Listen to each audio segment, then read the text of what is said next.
हाँ, नमस्कार साथियों।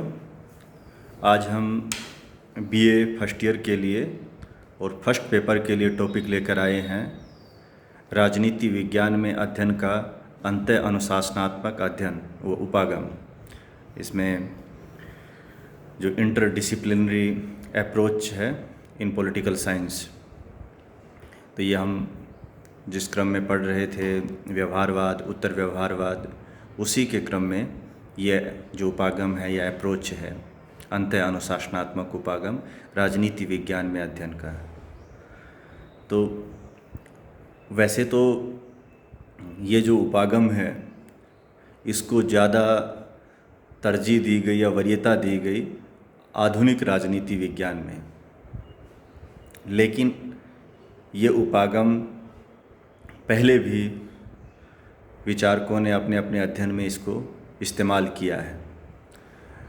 किसने इस्तेमाल किया है, कैसे इस्तेमाल किया है, इस पर जाने से पहले हम ये समझते हैं कि राजनीति विज्ञान में अध्ययन का जो अंतः अनुशासनात्मक उपागम है, अंतर अनुशासनात्मक उपागम है, वो है क्या। दरअसल ये उपागम इस बात पर बल देता है कि जितने भी समाज विज्ञान के विषय हैं, चाहे वो राजनीति विज्ञान हो, अर्थशास्त्र हो, इतिहास हो, भूगोल हो, दर्शन शास्त्र हो, ये जितने भी विषय हैं समाज विज्ञान के, ये विषय आपस में एक दूसरे से जुड़े हुए हैं, कोरिलेट करते हैं एक दूसरे को, क्योंकि ये सभी विषय समाज में रहने वाला जो मनुष्य है उसके जीवन के किसी न किसी पहलू का अध्ययन करते हैं। जैसे राजनीतिक व्यवहार का अध्ययन राजनीति विज्ञान करता है, आर्थिक व्यवहार का अध्ययन अर्थशास्त्र करता है, मानव के इतिहास का क्या दौर रहा है, समाज के इतिहास का वो इतिहास बताता है।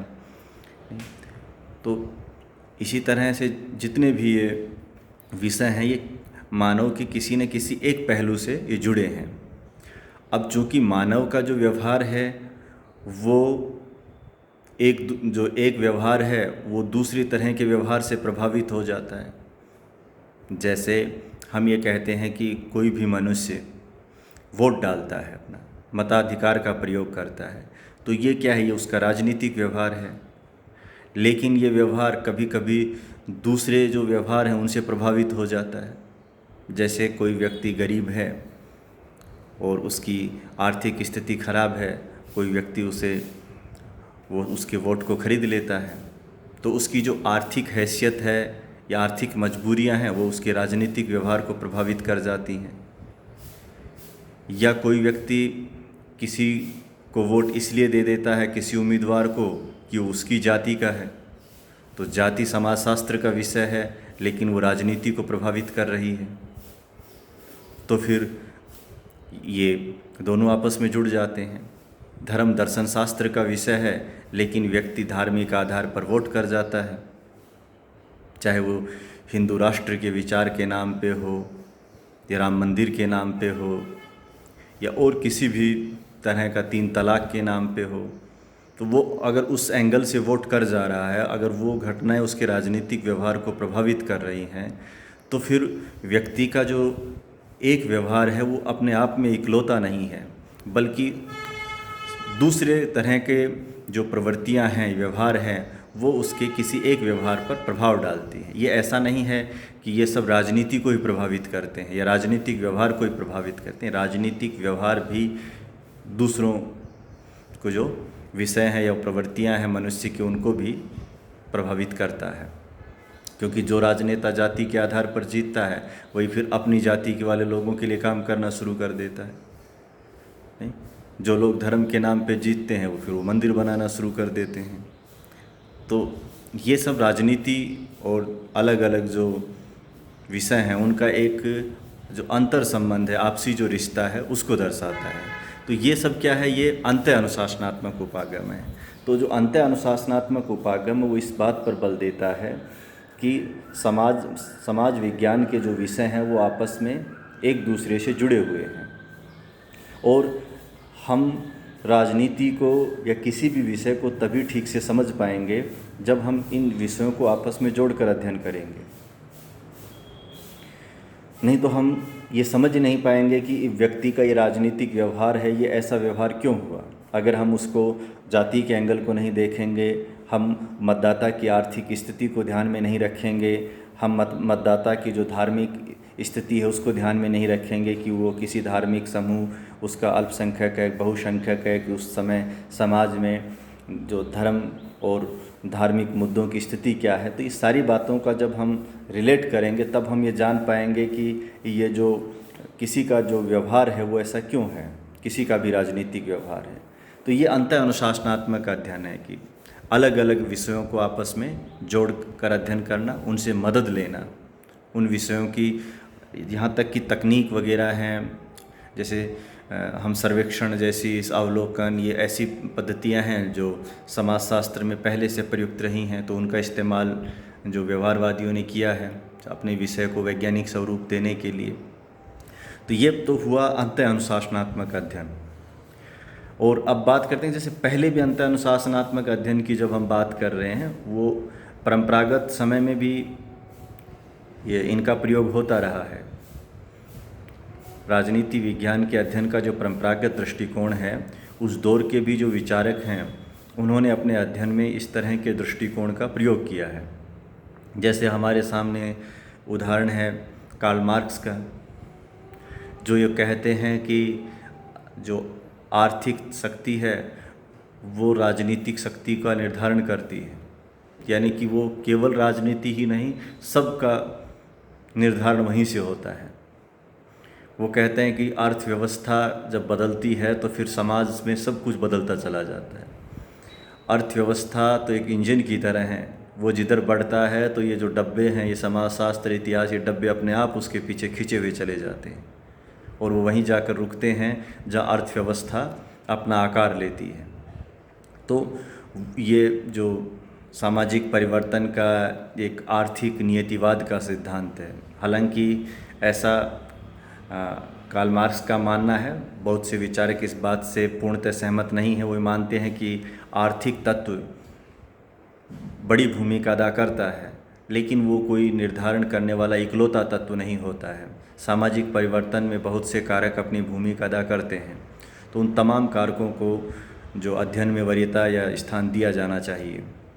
तो इसका उदाहरण हमने अभी आपको बताया है। जैसे जबकि कार्ल मार्क्स तो परंपरागत राजनीति विज्ञान का जो दृष्टिकोण है उसके दौर के विचारक हैं, तो इसको एकदम से विभाजित करना तो आसान नहीं है कि इस दौर को हमने जो मान लिया कि भाई यहाँ से आधुनिक शुरू हो गया, यहाँ से परंपरागत दृष्टिकोण शुरू हो गया। आज भी कुछ विचारक ऐसे हैं जिनमें परंपरागत दृष्टिकोण की जो अप्रोच है या जो शैली है उसी से अध्ययन करते हैं राजनीति विज्ञान का, जिसमें जॉन रॉल्स का उदाहरण है। पहले भी ऐसे विचारक रहे हैं जिन्होंने आज की तरह अनुभवमूलक अध्ययन किया है या वैज्ञानिक परिप्रेक्ष्य में, जिसमें खुद अरस्तु ने जो अनुभवमूलक जो अध्ययन पद्धति रही है, तुलनात्मक अध्ययन पद्धति का इस्तेमाल किया है। तो ये सब चीज़ें होती रही हैं। तो ये तो हमने आपको बताया कि भाई राजनीति विज्ञान में जो अध्ययन का अंतर अनुशासनात्मक उपागम क्या है। अब जैसे कुछ विषय हैं जिनमें परीक्षा में पूछ लिया जाता है कि भाई ये अर्थशास्त्र राजनीति शास्त्र का क्या संबंध है, समाजशास्त्र और राजनीति विज्ञान का क्या संबंध है। पूछा राजनीति विज्ञान से जोड़ के जाएगा, क्योंकि हम राजनीति विज्ञान के स्टूडेंट हैं। या ऐसा नहीं पूछा जाएगा कि समाजशास्त्र और अर्थशास्त्र का क्या संबंध है, क्योंकि ये सवाल या तो फिर अर्थशास्त्र के पेपर में पूछा जाएगा या समाजशास्त्र के पेपर में पूछा जाएगा। राजनीति शास्त्र के जो प्रश्न पत्र में किसी के साथ भी राजनीति विज्ञान को जोड़ के ही पूछा जाएगा। तो जब हम बात करते हैं कि राजनीति शास्त्र और अर्थशास्त्र का क्या संबंध है, तो हमने अभी आपको उदाहरण बताया था कि भाई जो समाज की जो आर्थिक स्थिति है वो राजनीति का निर्धारण करती है। जैसे अगर आर्थिक किसी देश की स्थिति खराब है, गरीबी, बेरोजगारी, भुखमरी बहुत है, तो वहाँ जैसे लोक लुभावनी योजनाएं हैं गरीबों के लिए, जैसे इंदिरा गांधी ने गरीबी हटाओ का नारा दिया और वो जिनको जनादेश मिला। इसी तरह से गरीबों के जो मताधिकार को खरीदने की भी चेष्टा की जाती है, वो पैसे देकर। उसी तरह जो राजनीति के जो फैसले हैं वो भी अर्थशास्त्र को प्रभावित करते हैं, लोगों की आर्थिक स्थिति को प्रभावित करते हैं। जैसे सरकार नोटबंदी का फैसला किसने लिया? सरकार ने लिया। सरकार राजनीति का हिस्सा है और उसका खामियाजा किसने भुगता? जनता ने भुगता। 100 लोग जो एटीएम की लाइन में एक्सपायर हो गए, या अर्थव्यवस्था है वो पीछे चली गई, जीडीपी गिरी और असंगठित क्षेत्र को बड़ा नुकसान हुआ, बेरोज़गारी बढ़ी। ये सब चीज़ें किसका फैसला? तो राजनीति ने लिया था, लेकिन उसका जो परिणाम है वो लोगों की आर्थिक स्थिति पर पड़ा, अर्थव्यवस्था पर पड़ा। तो यहाँ ये बताता है कि आर्थिक स्थिति है वो भी राजनीतिक स्थिति को प्रभावित करती है, राजनीतिक फैसले हैं वो भी आर्थिक स्थिति को प्रभावित करते हैं। तो ये तो एक राजनीति विज्ञान और अर्थशास्त्र का संबंध है। और अभी जैसे पूर्ण लॉकडाउन का फैसला किसने लिया? सरकार ने लिया, लेकिन उसकी वजह से जो आर्थिक स्थिति गड़बड़ाई है, लोगों को, मज़दूरों को इधर से उधर भागना पड़ा है, उनका रोज़गार छिन गया है।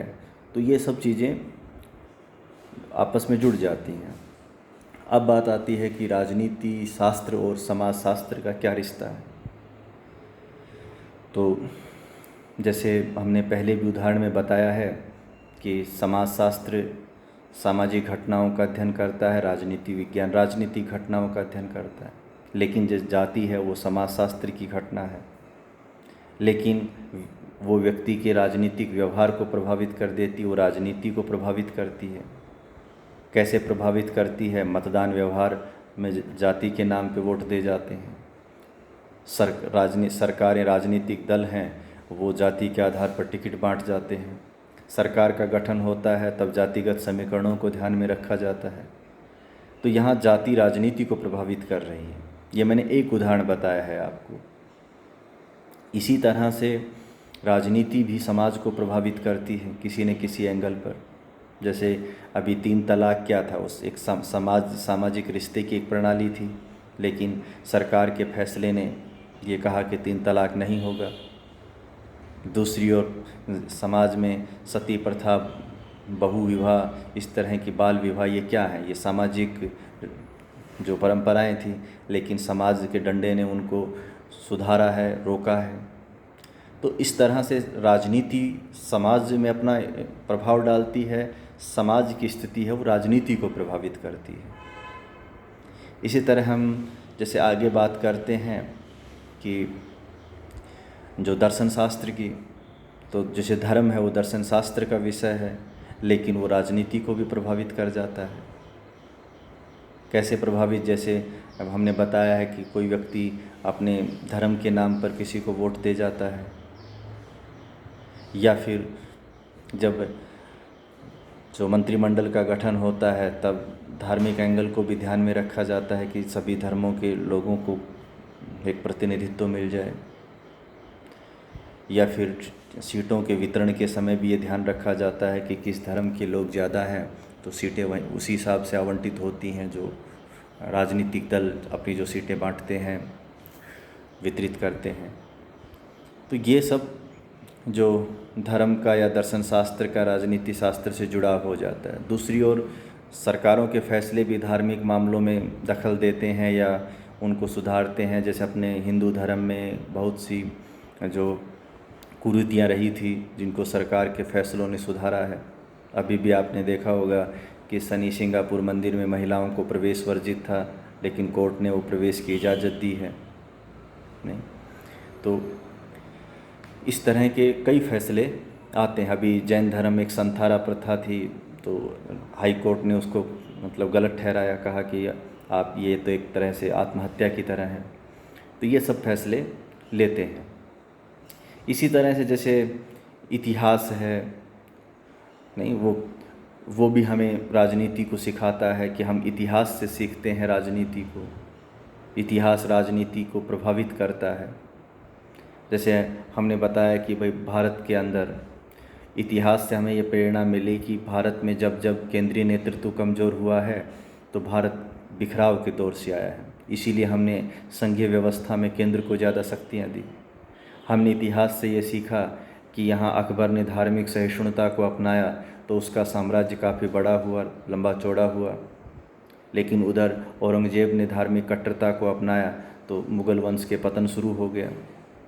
तो हमने इतिहास से ही सीखकर संविधान में धर्मनिरपेक्षता के विचार को अपनाया और इस बात पर यकीन किया कि भारत की जो एकता और अखंडता और विकास का जो आधार है वो धार्मिक सहिष्णुता और धार्मिक सद्भाव है, और ख़ास तौर पे अल्पसंख्यकों के साथ जो गरिमा में व्यवहार है, तो संविधान में उसको जगह दी गई, उसकी पालना की कोशिश भी हुई है। तो ये एक जो हमारा रिश्ता है इतिहास के साथ है। इसी तरह से जैसे हम बात करते हैं राजनीति विज्ञान और भूगोल की, पॉलिटिकल साइंस एंड ज्योग्राफी की, तो इनका अपना भी एक गहरा रिलेशन होता है। जैसे आप राजनीति विज्ञान में तो एक शाखा ही है अध्ययन की भू राजनीति, जियोपॉलिटिक्स जिसे कहते हैं। तो वहाँ ये बात तय होती है कि किसी भी देश की जो राजनीति है उसके संचालन में उसकी जो भौगोलिक स्थिति है उसको भी मतलब ध्यान में होता है। ये घरेलू राजनीति में भी प्रभाव डालता है और अंतर्राष्ट्रीय राजनीति में भी डालता है। जैसे घरेलू राजनीति में भौगोलिक रूप से कोई राष्ट्र अगर कोई जो क्षेत्र अलग थलग है या विशिष्ट है तो वो अलग राज्य की मांग शुरू कर देता है, या जैसे उसकी अपनी खास कल्चर है, खास जो लैंग्वेज है, जो मानव जो भूगोल है उसका विशिष्ट है, तो वो या अपनी उसकी विशिष्ट भौगोलिक स्थिति है तो उस आधार पर वो अलग राष्ट्र की, अलग प्रांत की मांग कर देता है। इसी तरह अंतर्राष्ट्रीय राजनीति में आप अपनी भौगोलिक स्थिति को ध्यान में रखकर दूसरे देशों से रिश्ते बनाते हैं। जैसे नेपाल है, उसके लिए मजबूरी है कि भारत से रिश्ते मतलब बहुत ज़्यादा बिगाड़ नहीं सकता, उसे बनाए रखना होता है, क्योंकि भारत के रास्ते ही उसके पास वस्तुएं हैं, सेवाएं हैं जो भी पहुंचती हैं, वरना और साइड तो हिमालय लगता है। तो अगर वो भारत के खिलाफ़ बहुत ज़्यादा विरोध में जाएगा तो उसके अस्तित्व को, उसकी जनता के लिए मुश्किलें खड़ी हो जाएंगी। तो ये सब चीज़ें आपस में जो विषय हैं वो प्रभावित करते हैं, और इसी को ही हम राजनीति विज्ञान में जो अंतर अनुशासनात्मक अध्ययन कहते हैं कि एक विषय को दूसरे विषय के साथ जोड़कर देखना, तभी हम किसी भी घटना को संपूर्णता के साथ, वास्तविकता के साथ समझ पाएंगे। आगे हम किसी नए टॉपिक के साथ उपस्थित होंगे। धन्यवाद।